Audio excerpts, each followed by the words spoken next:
ಮುಂದಿನ ಪ್ರಶ್ನೆ ರಾಜ್ ಬಿ ಶೆಟ್ಟಿ ಅವರೇ, ರಾಜ್ ಬಿ ಶೆಟ್ಟಿ ಅವರೇ, ಅಲ್ಲಿ ಮೇಡಮ್. ಹೇಳಿ ಹೇಳಿ ಶಾರದಾ. ನನಗೆ ನಿಮ್ಮ ಬಗ್ಗೆ ಪರ್ಸ್ನಲ್ ಆಗಿ ನಿಮಗೆ ಕೆಲವು ಕೋಸ್ಟಲ್ ಅಂಶಗಳು, ಎಸ್ಪೆಷಲಿ ಕರಾವಳಿಯ ಕೆಲವು ಅಂಶಗಳು ಪರ್ದೆ ಮೇಲೆ ಬರೋಕ್ಕೆ ನಿಮ್ಗೆ ಇಷ್ಟ ಇಲ್ಲ. You want to remain it as a secret ಅಂತ, ಅಂಡ್ ಡಿಫ್ರೆನ್ಸಸ್ಸು ಬಂದಿದೆ ಒಂದ್ ಹೌದು ಕಡೆ. ಹೌದು ಹೌದು ಹೌದು. ಆ ಥರ ಇಲ್ಲೇನಾದರೂ ನೋಡಿ ನೀವೇನಾದರೂ ಸಜೆಷನ್ ಕೊಟ್ಟಿದ್ದು ಉಂಟಾ? ಇಲ್ಲ ಇಲ್ಲ, ಅಂದ್ರೆ ಇವರು ಕೂಡ ಕರಾವಳಿಯ ಭಾಗದವರೇ, ಕುಂದಾಪುರದವರೇ. ಹಾಗಾಗಿ ಇವರಿಗೂ ಕೂಡ ಅಲ್ಲಿನ ಆಚಾರ ವಿಚಾರಗಳು ಗೊತ್ತಿದ್ದ ಕಾರಣದಿಂದಾಗಿ ಒಂದು ಕ್ರೀಡೆ ಏನಿದೆ, ಆ ಕ್ರೀಡೆ ಅದರ ಜೊತೆಗೆ ಅಲ್ಲಿರುವಂತಹ ಜನಗಳು, ಆ ಸಾಕೋನಿರ್ಬೋದು, ಓಡಿಸೋನಿರ್ಬೋದು, ಅದರ ಯಜಮಾನ ಇರ್ಬೋದು, ಆ ಸಂಬಂಧಗಳು ಅದ್ರ ಸುತ್ತ ಹೋಗಿದ್ದಾರೆ. ಹಾಗಾಗಿ ಆ ತರದ ಯಾವುದೇ ಇದು ಇರಲಿಲ್ಲ, ನನಗೆ ಯಾವುದೇ ರೀತಿಯ ಕಾನ್ಫ್ಲಿಕ್ಟ್ ಇರಲಿಲ್ಲ. Because he is a very good writer. So he took your suggestions. ಆ ತರದ್ದೇನು ಇರಲಿಲ್ಲ. ಆ ಥರ ಏನು? ಆ ಥರದ್ದೇನು? ಓಕೆ, ಬಟ್ ಇದು 700 year old ಈ ಬಫೆಲೋ ರೇಸ್ ಅಲ್ಲೇ ನಡೆದಿರೋದು, ಅದ್ರ ಬಗ್ಗೆ ಏನಾದರೂ ತಿಳಿಸ್ಬೋದಾ ನಮಗೆ? ಫಸ್ಟ್ ಟೈಮ್ ಅಲ್ಲಿ ನಡೆದಿರೋದು ಅದು ನಮ್ಮ ಉಡುಪಿ ಉದ್ಯಾವರದಲ್ಲಿರುವ ಒಂದು ಜಾಗ ಕಟಪಾಡಿ ಅಂತ. ಕಟಪಾಡಿಯ ಕಂಬಳಕ್ಕೆ ಒಂದು 700 ವರ್ಷಗಳ ಇತಿಹಾಸ ಇದೆ ಮ್ಯಾಮ್. 700 ವರ್ಷಗಳಿಂದ ಕಟಪಾಡಿಯ ಕಂಬಳ ಅಂತ ಅನ್ನೋದು ಕರಾವಳಿಯ ಸಾಂಪ್ರದಾಯಿಕ ಕಂಬಳಗಳಲ್ಲಿ ಒಂದು. ಸಾಂಪ್ರದಾಯಿಕ ಕಂಬಳ ಅಂತಂದ್ರೆ ಅದಕ್ಕೆ ಅದರದ್ದೇ ಆದ ವಿಧಿವಿಧಾನಗಳಿವೆ. ಯಾರು ಕೋಣ ಫಸ್ಟ್ ಇಳಿಬೇಕು, ಯಾರು ಯಾವ ಚೇರಲ್ಲಿ ಕೂರ್ಬೇಕು, ಯಾರು ಹಿಂದೆ ಇರಬೇಕು, ಯಾರು ಮುಂದೆ ಇರಬೇಕು, ಯಾರು ಚಂಡೆ ಬಡಿಬೇಕು, ಯಾರು ವಾಲ್ಗ ಓದಬೇಕು ಅನ್ನೋದು ಪ್ರತಿಯೊಂದಕ್ಕೂ ಅದರದ್ದೇ ಆದ ಒಂದು ವಿಧಿವಿಧಾನಗಳಿದ್ದಾವೆ. ಅದೆಲ್ಲವನ್ನ ಒಂದೇ ಕುಟುಂಬ ಅಷ್ಟೂ ವರ್ಷಗಳಿಂದ ನಡ್ಸ್ಕೊಂಡ್ ಬರ್ತಾ ಇದೆ. ಹಾಗಾಗಿ ನಾವು ಫಸ್ಟ್ ಹೋಗಿ ನೋಡಿದಾಗ ತುಂಬಾ ಇಂಟ್ರೆಸ್ಟಿಂಗ್ ಅಂತ ಅನಿಸ್ತು. ಆ ತರದ ಕತೆ ನಾನು ಕುಂದಾಪುರದವನೇ ಆದ್ರೂ ನಾನು ಕೇಳಿರ್ಲಿಲ್ಲ. ಸೊ ಹಾಗಾಗಿ ಆ ತರದ ಎಲಿಮೆಂಟ್ಗಳನ್ನ, ಆ ತರದ ಇಂಟ್ರೆಸ್ಟಿಂಗ್ ಕತೆಗಳನ್ನ ಒಂದು ಸಿನಿಮಾ ಮಾಡುವಾಗ ಅಥವಾ ಒಂದು ಕತೆ ಬರೆಯುವಾಗ ಅದನ್ನ ಒಳಗೊಳ್ತಾ ಹೋಗ್ಬೇಕು. ಹಾಗಾಗಿ ಅಲ್ಲೂ ನಮ್ಗೆ ಶೂಟ್ ಮಾಡೋ ಆಪರ್ಚುನಿಟಿ ಸಿಕ್ತು. ದೇವ್ರ ದಯದಿಂದ ಅವರು ನೀವು ಶೂಟು ಮಾಡ್ಕೊಳ್ಳಿ ಅಂತ ಅವಕಾಶನೂ ಕೊಟ್ಟರು. ಹಾಗಾಗಿ ನಾವು ಕಟಪಾಡಿಯ ಸಾಂಪ್ರದಾಯಿಕ ಕಂಬಳದಲ್ಲಿ ಶೂಟಿಂಗ್ ಮಾಡಿರೋದು ನಮ್ಗೆ ಹೆಮ್ಮೆ ಅಂತ ಹೇಳ್ಬೋದು ಮ್ಯಾಮ್. ಇದು ಯಾವ ಕಾಲಘಟ್ಟದಲ್ಲಿ ಪ್ರೆಸೆಂಟ್ ಈಗಿನ ಕಾಲಘಟ್ಟದಲ್ಲಿ ನಡೆಯುತ್ತೆ?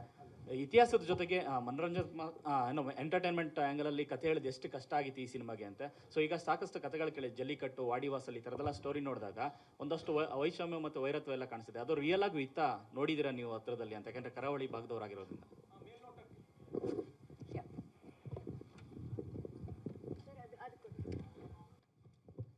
ಆ ಮೇಲ್ನೋಟಕ್ಕೆ ಕಾಣಿಸಲ್ಲ, ಆದರೆ ಅದು ಆ ಕಥೆಯ ಕಾನ್ಫ್ಲಿಕ್ಟ್ ಇರೋದೇ ಹಾಗಲ್ಲ. ಅದು ಮೇಲ್ಮೈಯ ಮೇಲ್ಪದರದಲ್ಲಿ ಅದು ಕಾಣಿಸುವ ಅವಕಾಶ ಇರೋದಿಲ್ಲ.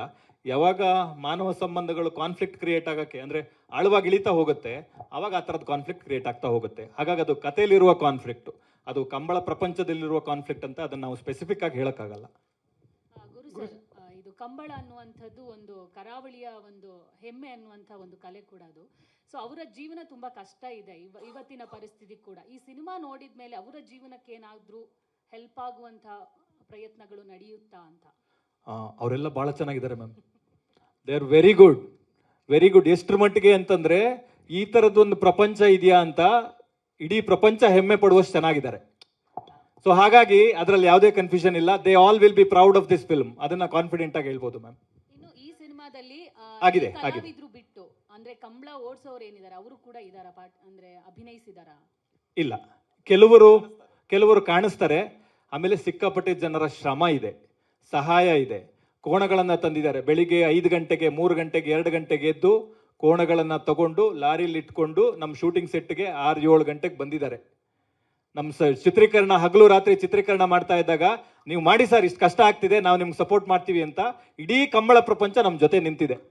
ಅದು ನಂದಳಿಕೆ ಶ್ರೀಕಾಂತ್ ಭಟ್ರು ಇರ್ಬೋದು, ರೋಹಿತ್ ಹೆಗಡೆ ಅವರು ಇರ್ಬೋದು, ಈ ತರ ಚಂದ್ರಾಶ್ರಯ ಅವರು ಇರ್ಬೋದು. ಸಿಕ್ಕಾಪಟ್ಟೆ ಜನ ವೆರಿ ವೆಲ್ ನೋನ್ ಯಾರು ಕಂಬಳ ಪ್ರಪಂಚದಲ್ಲಿ ಇದ್ದಾರೆ, ಅವರಿಂದ ಹಿಡಿದು ಪ್ರತಿ ಕೊನೆಯ ಮನುಷ್ಯನವರೆಗೂ ನಮ್ಮ ಪ್ರಪಂಚದ ಬಗ್ಗೆ, ನಮ್ಮ ಕಂಬಳದ ಬಗ್ಗೆ ಕನ್ನಡ ಸಿನಿಮಾ ಮಾಡ್ತಾ ಇದ್ದಾರೆ ಅಂತ ಹೆಮ್ಮೆಯಿಂದ ಸಹಾಯ ಮಾಡಿದ್ದಾರೆ.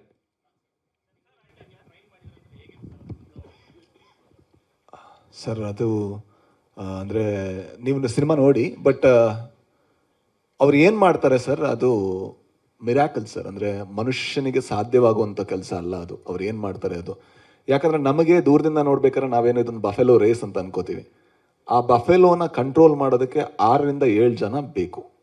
ಯಾಕಂದರೆ they are not tamed, they are untamed only because they need energy to run.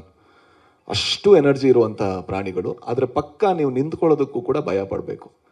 ಅದ್ರ ಪಕ್ಕ ನಿಂತ್ಕೊಂಡು ಅದನ್ನ ಮಗು ಥರ ಟ್ರೀಟ್ ಮಾಡಿ ಅದನ್ನ ಸಾಕಿ ಅದ್ರ ಜೊತೆ ಓಡೋ ಅಂಥವ್ರು ಅವ್ರು ನಿಜವಾಗ್ಲೂ ಅಂದ್ರೆ ಖುಷಿ ಏನಂದ್ರೆ ಅವರೆಲ್ಲರೂ ಕೂಡ ಮಾರನೇ ದಿವಸ ಕಂಬಳದ ಮಾರನೇ ದಿವಸ ಎದ್ರೆ ಅವರು ಒಬ್ಬ ರೈತ ಆಗಿರ್ತಾನೆ, ಇನ್ನೊಬ್ಬ ಪೇಂಟರ್ ಆಗಿರ್ತಾನೆ, ಇನ್ನೊಂದೇನೋ ಕೆಲಸ ಮಾಡ್ತಾ ಇರ್ತಾನೆ, ಅವನ ಆ ದಿವಸ ಸೆಲೆಬ್ರಿಟಿ, ಅವತ್ತು ಮಾತ್ರ ಕೆಲಸದಲ್ಲಿ ಮಾತ್ರ ಸೆಲೆಬ್ರಿಟಿ, ಮಾರನೇ ದಿವಸ ನಾರ್ಮಲ್. ಐ ಥಿಂಕ್ ಇಂಡಸ್ಟ್ರಿಗೂ ಅದು ಬಂದ್ರೆ ಬಹಳ ಒಳ್ಳೇದು ಅಂತ ನಾನು ಅನ್ಕೋತೀನಿ. ಸೊ ಗುರು ಸರ್, ಗುರು ಸರ್ ಇಲ್ಲಿ ಸಾರಿ, ಇಬ್ರು ಕೇಳ್ತಾ ಇದ್ರಿ ಯಾರಾದ್ರೂ? ಸರ್ ಇಲ್ಲಿ